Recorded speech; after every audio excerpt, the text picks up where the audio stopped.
If there is an Indian dream which is common across states, cultural, and economic lines, it is the dream of buying your own home. Indians love buying property.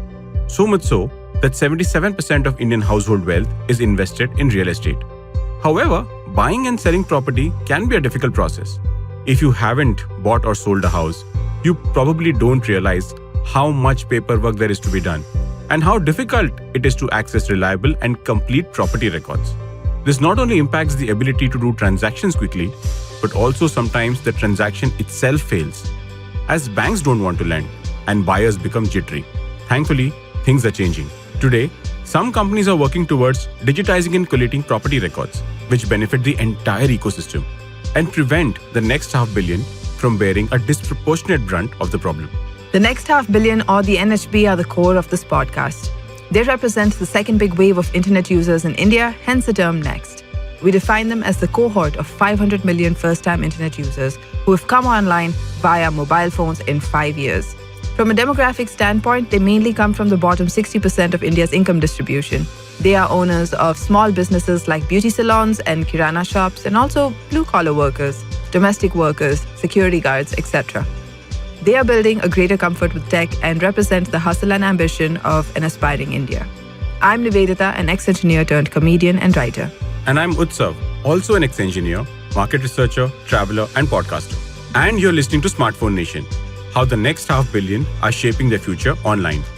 In today's episode, we talk about how smartphones and digitization are simplifying the complex process of buying and selling homes. Utsav, where's my treat? You bought a house and I'm just getting to know about this on the podcast? I'm so sorry, but I'm so tired of the paperwork. It has taken away all the joy of buying my first house and turning it into a home. Oh, I thought the paperwork was pretty straightforward. A friend recently bought a house too. The builder provided all the papers. The bank processed the loan and she was good to go. Maybe it was easier because it was an under construction project. Try buying a resale property like I did, and you will see your miseries multiply. So aside from the sale agreement and deed, what other documents did you need? So the bank I took the home loan from wanted a copy of the death certificate of the father of the man who converted the agricultural land to commercial land and then sold it to the builder who constructed an apartment complex on it. That sounds exhausting. Did you manage to get it? Yes, after pouring over 400 pages of documents, out of which half of them were in Kannada, a language I don't speak, I did find the death certificate. That must have been so painful. And I imagine a lot of people would have similar experiences. Yes, listen to Nikhil Bhagwat, an audio engineer from Mumbai. He recently bought a house and had a rather difficult experience getting all the documents together. The first and the biggest problem was the bank loan. First we went to LIC, and then the common issue we faced with LIC and HDFC was that first people who come to your house from the bank tell you that you'll get the loan, they'll process it quickly, etc. The moment you talk to the homeowner, they give you a month or two to get the loan. So there's also pressure from that, and it takes about 15 days for them to come. In the beginning, they don't give any clarity on what documents are needed. When you almost feel like everything is done and now you can take the loan, you visit the branch, and one person tells you this document is required. But when you get there, someone else says, oh, you also need this document now. For every step, you need to pay a processing fee of 5 to 8,000 rupees. This is what I faced with LIC, and the same thing happened with HDFC also. Even though they promised to process it quickly, these documents take an additional 15 days to arrive. For those of us who have yet to ever take a home loan, let me break it down. At the minimum, one needs the original sale deed, encumbrance certificate, no objection certificate, khata certificate, possession certificate, latest property tax receipt, and occupancy certificate. One would also need to check the property title, that no other person has a claim to that property. Hiral Shukla, a social media manager by profession, also purchased a home recently, which happened to be a redeveloped building in Mumbai. She bought the house from someone she already knew well, but even then there were challenges. In the redevelopment, you always, you are not sure of the OC you get. So if they are giving you or not, it is very important. I have still not received the OC yet, but I had that in the clause that I'll pay you this much amount after I get the OC of the building. That is how the seller is also, connected to us, and I can trust him. So he'll only fight for the OC and the process will be smoother. The OC Hiral refers to is the occupancy certificate, which means that the building has been constructed as per the approved plan and bylaws. And all this after having known the seller personally. So while she owns the house, she still doesn't have peace of mind. True, and it's not just about peace of mind. There are direct monetary costs which one has to bear as the sale process gets delayed. Here's Nikhil again. The homeowner already had an existing loan. Due to it exceeding, they had to pay an additional EMI. And we ended up covering it with our own money. So we had to shell out an extra 35,000 because we were getting delayed.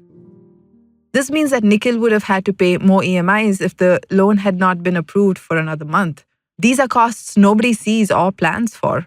Yes, and issues like not having the occupancy certificate are one of the reasons for a change in home buying trends. A recent trend has been the rise in resale properties. The ratio of resale to primary transactions has improved from 1:1 to 2:1, which means that compared to one house sold in the resale market earlier, now 2 houses are sold in the resale market for every under construction house. Outside of the OC, what could be another reason for that? Wouldn't people want newer houses with more facilities and better construction? Ideally, yes, but thanks to COVID, many new projects got delayed, and people are wary of buying an under construction property. They prefer to buy houses that are ready to move in. That makes sense. But tell me what happens if you don't get all the documents you need? And why are these documents so hard to find? Let's start right at the beginning. Land is a state subject, which means that every state has its own rules, laws, development authorities, and different agencies. They govern how land and property are bought and sold. While that adds complexity to the process, the real challenge comes in when we approach land records. So let's play a game. Take your wildest guess of how far back could property records go for, say, a piece of land in Delhi. I'm thinking pre-independence, but after the arrival of the British. So, say, early 1900s? You're almost right, just off by 3 centuries. 3 centuries? Are you making this up? I'm not. There are land records in Delhi that date to the times when the Mughal Emperor Akbar held court in Delhi. The revenue minister of Akbar, Todarmal, designed the first land survey in India. The system of maintenance by Patwari is still used in the Indian subcontinent, which was improved by the British administration and government of India. This is such a reality check. I never thought property records could be so dated and so complicated. And that's not all. Here is Pagzan Dastoor, an investor at Omidyar Network India, an impact investment firm, who has invested in companies in this sector, talking further about the challenges. These property records with different tenures are actually sitting in different government departments, right? So from the Department of Land Records to your revenue department, to the tehsildar sitting, in the community. And so this information asymmetry around a particular property and the problem of not having what we call clear titling, I think is the biggest issue, right? So if I want to buy property right now, I need to be able to get all of that information from all of these different departments to be able to actually create an asset and sell it. So I think at an ecosystem level, this information sits in many various buckets, and we've not had a solution that brings it all together for ease of either selling or buying. This reminds me of our conversation with Kshitij Batra. He comes from an economics research background and has worked with the government and the World Bank's global housing team. His stint with a property tech startup got him excited about the possibilities of technology in solving the complex problem of property records. In 2018, Kshitij and Rohan Sridhar became the co-founders of TEAL. The company aims to use technology to clean, process, and synthesize property information at scale. They wanted to create a single source of truth, where buyers and lenders could have easy access to all property information. Kshitij spoke about the challenges involved in buying, selling, or redeveloping a property.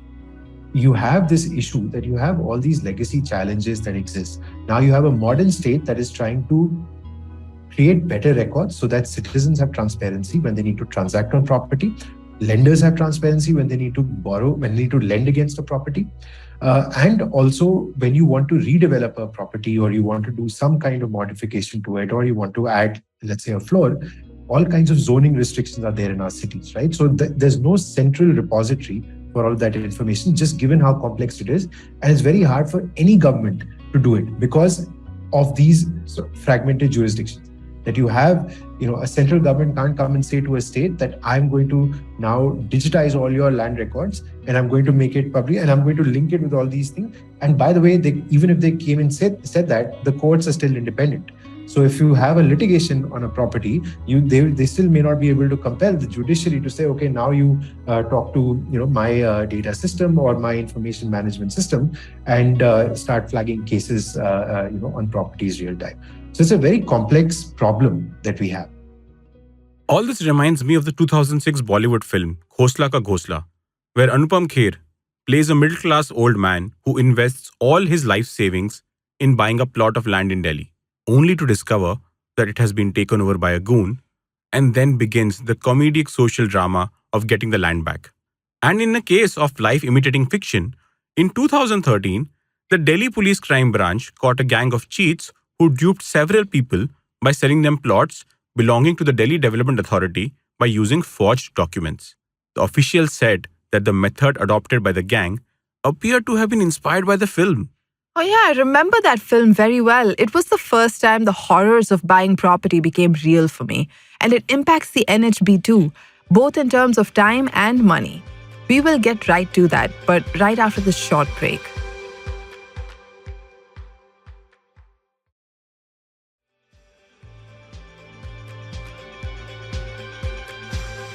Welcome back to Smartphone Nation.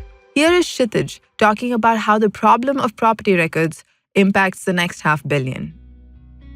So first of all, 2/3 of civil litigation in India is land and property cases. So it's exceptionally rampant, right? These cases, the median time to resolve it is 20 years. So not just in terms of the prevalence, but also the amount of time it takes to resolve. A lot of times within families, there will be disputes. There will be all sorts of issues that are very complex. And given the value of the asset, right, it can be so important for a family for multiple generations that they're not going to just let that go. So these are the cases that become very sticky. They also clog our courts. A lot of times they don't get resolved simply, even in someone's entire lifetime. I know several cases where someone's kids, or they even in some cases their grandchildren, are still fighting a property case, right? Because it just hasn't been resolved.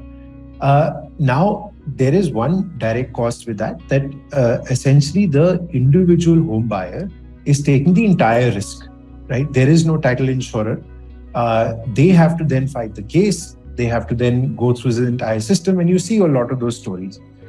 Sometimes they try to resolve it in non-judicial type of ways, as in Khosla Ghosla, they tried that.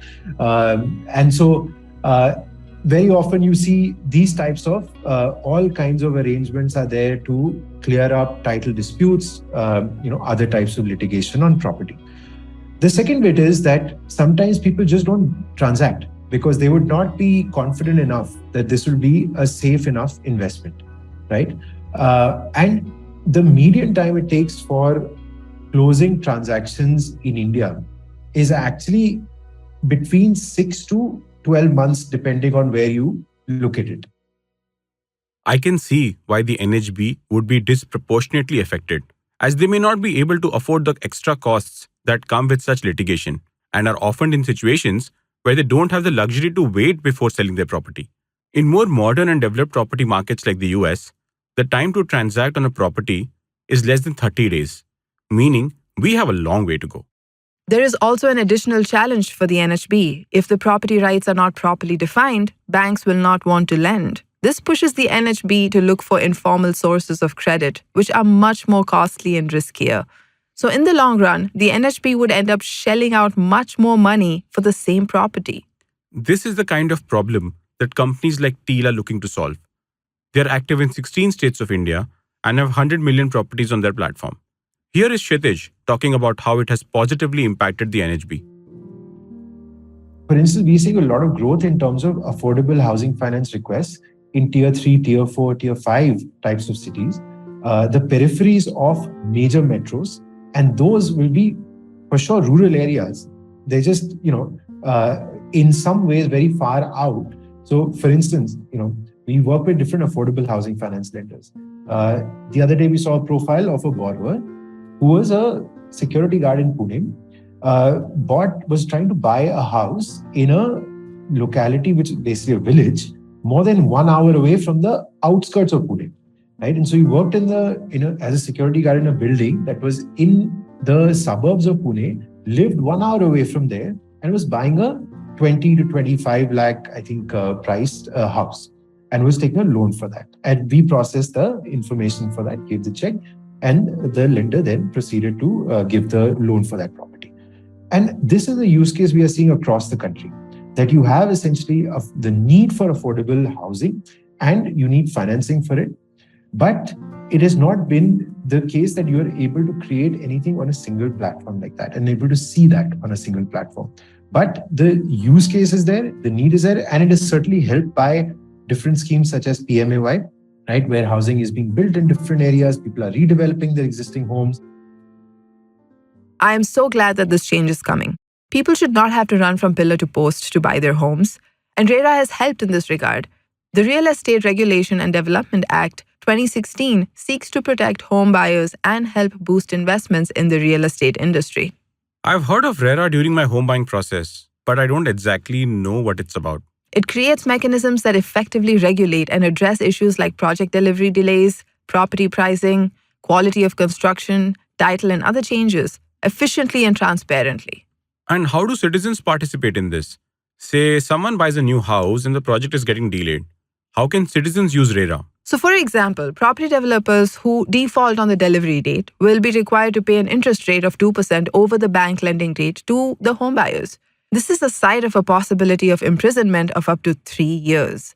Under RERA, regulatory bodies and appellate tribunals have been set up in each state to solve builder-buyer disputes. Any person aggrieved by any direction can expect a resolution from the appellate within 120 days. Okay, that is certainly helpful. I can imagine how hard it would be for a buyer to fight against a large property builder. But is RERA citizen-centric? How can the experience of ordinary citizens be made better? Each state has its own RERA portal, but it suffers from a challenge we see in government portals. They are built to be true to the underlying process, thereby ensuring fairness and sanctity of the process. But they're not very user-friendly, so many people shy away from using these portals. But things are changing now. Praxis Global Alliance, a management consulting firm, recently came out with a report that presents a model framework for citizen-friendly RERA portal for a diverse and heterogeneous market like India. And how have the different states responded to it? Are they interested in the recommendations and making their portals citizen-centric? I will let Shishir Mankad, the managing director at Praxis Global Alliance, talk about his experience of working with the state government. So we work with one of the states, which is actually Madhya Pradesh, which, as a progressive state said, look, we want to make our portal citizen-centric, and can you help us think through what that means?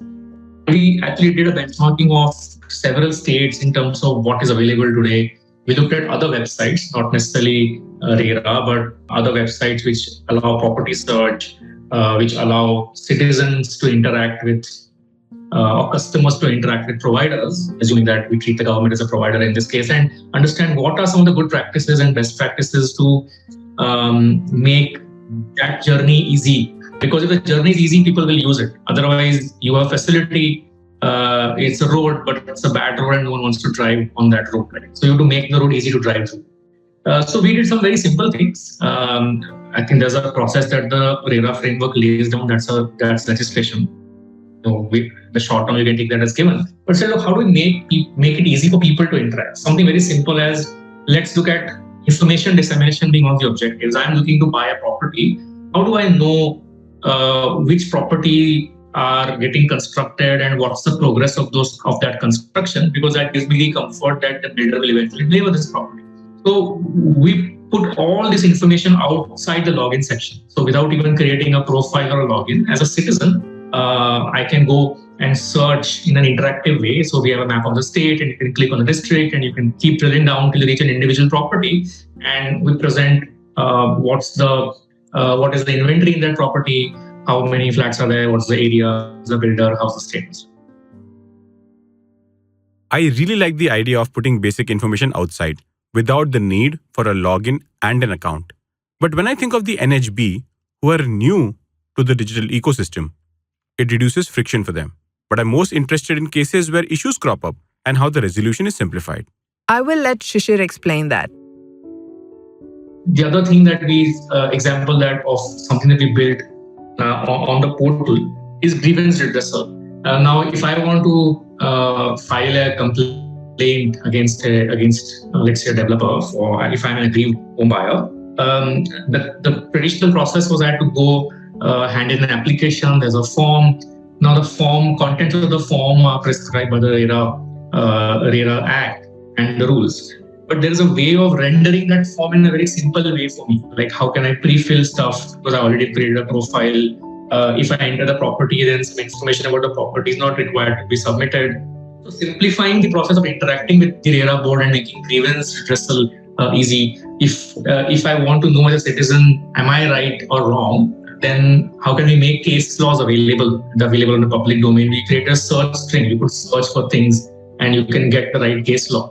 And by the way, not just citizens, sometimes researchers also value some of these things. And all of this is done in a way in which it is the user has to navigate less. And then good design is not just the front, but it is also back to front. So ultimately, we also looked at the way the data is stored and tried to create a framework where that is scalable and that renders itself to for the RERA board internally to look at analysis to drive policy decisions. And ideally, if all states followed a standard data protocol, then this could be aggregated and has enormous value for policyholders. I can see the value in standardizing portals across states because the data would be of immense value for a country like ours, which is rapidly urbanizing and needs affordable housing.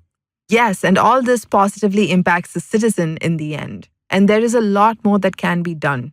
We could create an India property stack, a national repository of properties.